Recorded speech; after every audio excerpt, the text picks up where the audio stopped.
Hello guys, स्वागत है आज आपके साइंस के मोस्ट इम्पॉर्टेंट अंतर में।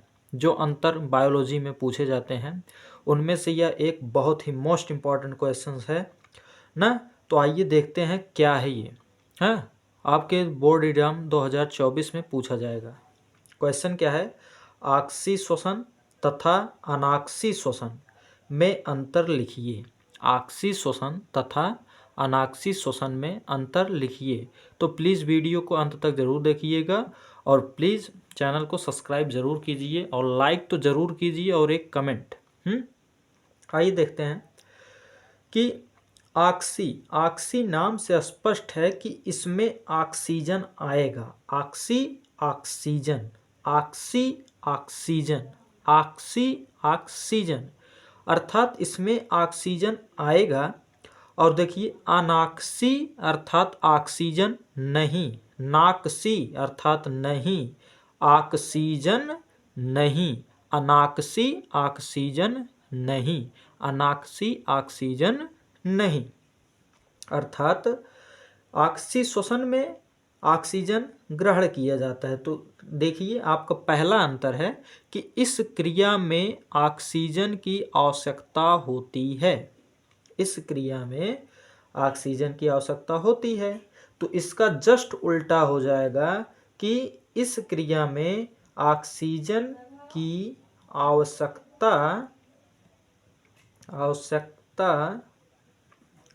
नहीं होती है, नहीं होती है। इसीलिए मैंने इसे नहीं लिखा है। इसको आपको लिखकर इसी समय याद करवा दूंगा एकदम आसान से। हाँ, दूसरा आइए, दूसरा कहा कि इस क्रिया में ग्लूकोज के पूर्ण ऑक्सीकरण, ऑक्सीकरण मतलब ग्लूकोज को क्या करता है, अपने अंदर एकदम ग्रहण कर लेता है, ऑक्सीकृत कर लेता, ऑक्सीकरण कर लेता है, से 673 किलो कैलोरी के मतलब किलो, CAL मतलब कैलोरी ऊर्जा मुक्त होती है। अर्थात इसमें ग्लूकोज के पूर्ण ऑक्सीकरण के कारण 673 किलो कैलोरी ऊर्जा क्या होती है, मुक्त हो जाती है। और अनाक्सी में क्या होता है कि अनाक्सी में क्या करता है कि आंशिक ऑक्सीकरण से 21 किलो कैलोरी केवल ऊर्जा मुक्त होती है। देखिए इतना ही अंतर है कि इसमें 673 किलो कैलोरी ऊर्जा मुक्त होती है, जबकि अनाक्सी में कितने 21 किलो कैलोरी ऊर्जा मुक्त होती है, मुक्त होती है। और वो भी कैसे? आंशिक ऑक्सीकरण से, आंशिक ऑक्सीकरण से।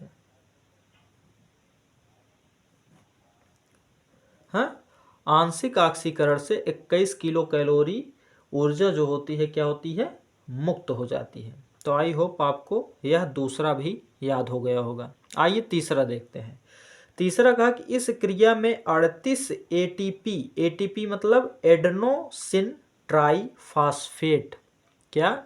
ए का मतलब एडेनोसिन, टी का मतलब ट्राई, पी का मतलब फास्फेट। तो आपके एक नंबर में या 2 नंबर में लिखने के लिए इसका फुल फॉर्म भी आ सकता है।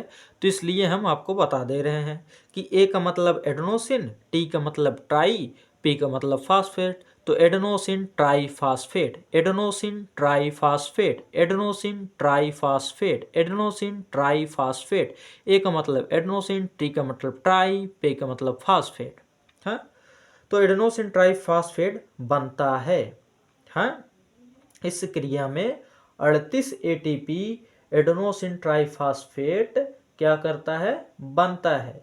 लेकिन अनाक्सी में इस क्रिया में 2 एडेनोसिन ट्राईफॉस्फेट बनता है। कितना बनता है? इसमें 38, तो इसमें बनता है 2 ATP बनता है। हाँ, एडेनोसिन ट्राईफॉस्फेट कितना बनता है? केवल 2 बनता है, वो भी अनाक्सी वाले में। लास्ट इसका चौथा नंबर।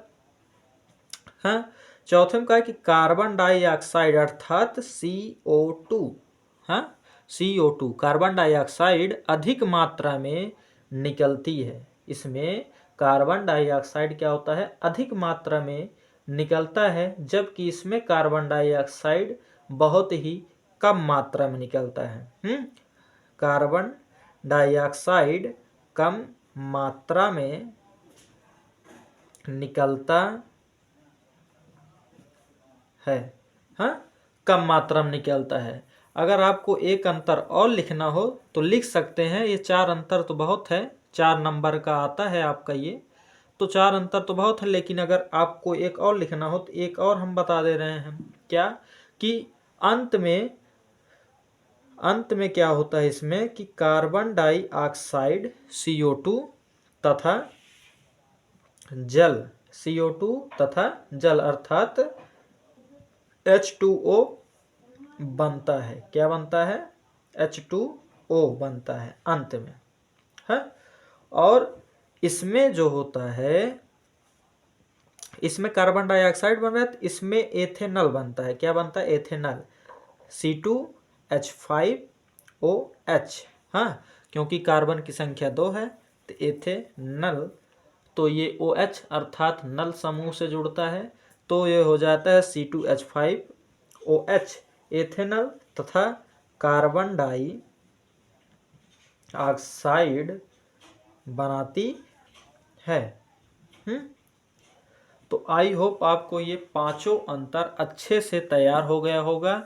एक बार हम फिर रिपीट कर देते हैं आपके लिए कि क्या होता है। इस क्रिया में ऑक्सीजन की आवश्यकता होती है, क्योंकि ऑक्सी नाम से ही स्पष्ट है, ऑक्सी ऑक्सीजन आ, ऑक्सी ऑक्सीजन आ। अनॉक्सी नाम से ही स्पष्ट है, ऑक्सीजन जा, ऑक्सीजन जा। हाँ, तो इस क्रिया में ऑक्सीजन की आवश्यकता होती है, इस क्रिया में ऑक्सीजन की आवश्यकता नहीं होती है।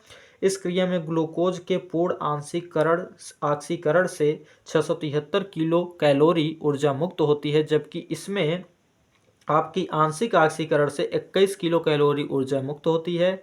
इस क्रिया में 38 ATP बढ़ता है, जबकि इस क्रिया में 2 ATP क्या बनता है, एडेनोसिन ट्राइफॉस्फेट। और इसमें कार्बन डाइऑक्साइड अधिक मात्रा में निकलती है, जबकि इसमें कम मात्रा में निकलती है। इसमें अंत में कार्बन डाइऑक्साइड तथा जल बनता है, जबकि इसमें एथेनॉल तथा कार्बन डाइऑक्साइड बनता है। इसी के साथ यह वीडियो एंड होता है। अब मिलते हैं अपने मोस्ट इम्पॉर्टेंट नेक्स्ट वीडियो में नेक्स्ट अंतर के साथ। Thank you.